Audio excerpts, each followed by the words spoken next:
అందరికీ షలో. అందరం కలిసి ప్రార్థన చేసుకున్నాం.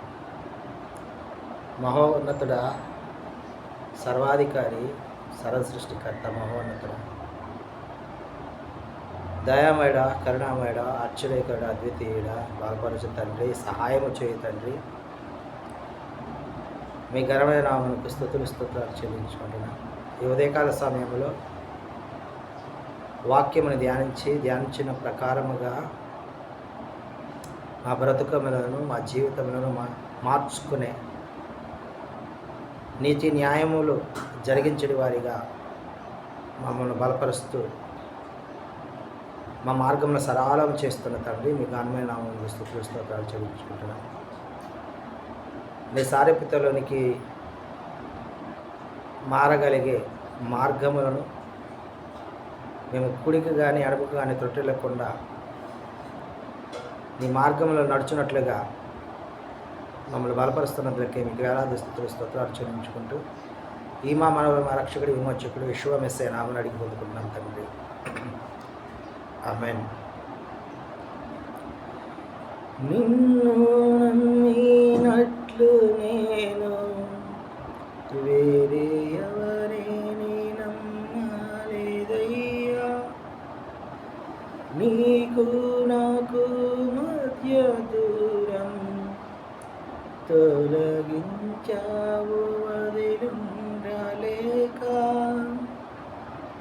నిన్ను నమ్మినట్లు నేను వేరే ఎవరిని నమ్మలేదయ్యా.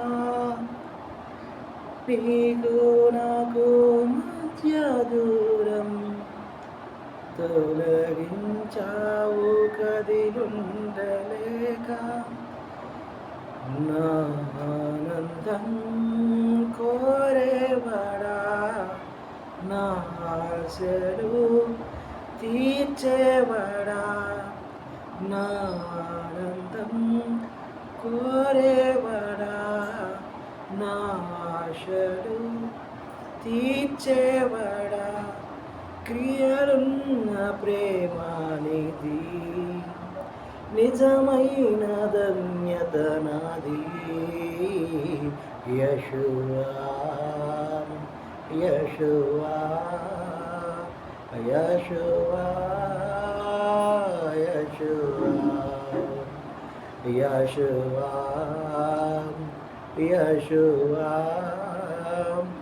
యెషూవా, యెషూవా.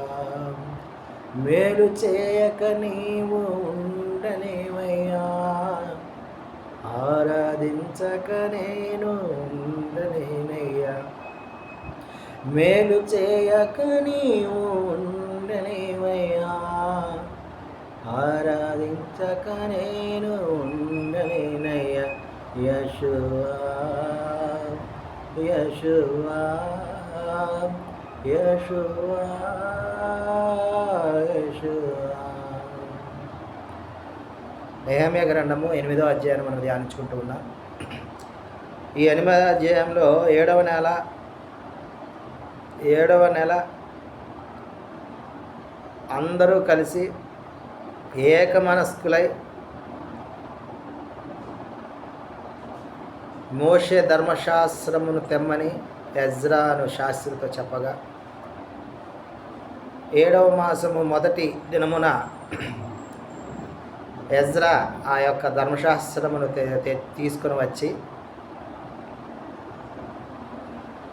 గ్రహింప శక్తి గల స్త్రీ పురుషులు కలిసిన సమాజమంతటి ఎదుటను ఆ ధర్మశాస్త్ర గ్రంథమును తీసుకొని వచ్చి స్త్రీ పురుషులను తెలివితో వినగల వారందరికీ చదివి వినిపించుతూ వచ్చారు. ఇక్కడ ఒక మాటను మనం జ్ఞాపకం చేసుకుంటున్నాం.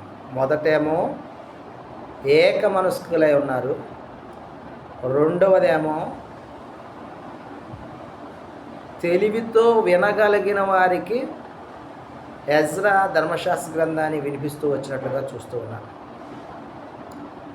మొదటగా ఈ రెండు మనందరికీ కావాలి విషయం. మందిరమునికి వచ్చేటప్పుడు ఏక మనసుతో ఉండాలి. వినగలిగి అర్థం చేసుకునే గ్రహింప శక్తి గల వారమై ఉండేవారికి మాత్రమే అక్కడ చదివి వినిపించినట్లుగా చూస్తూ ఉన్నాం ఎజ్రా.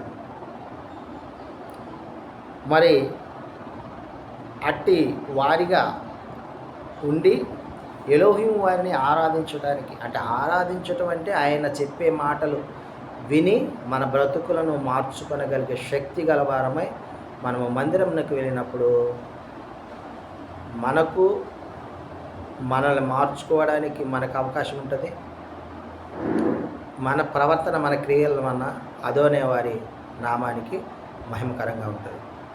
ఆమేన్.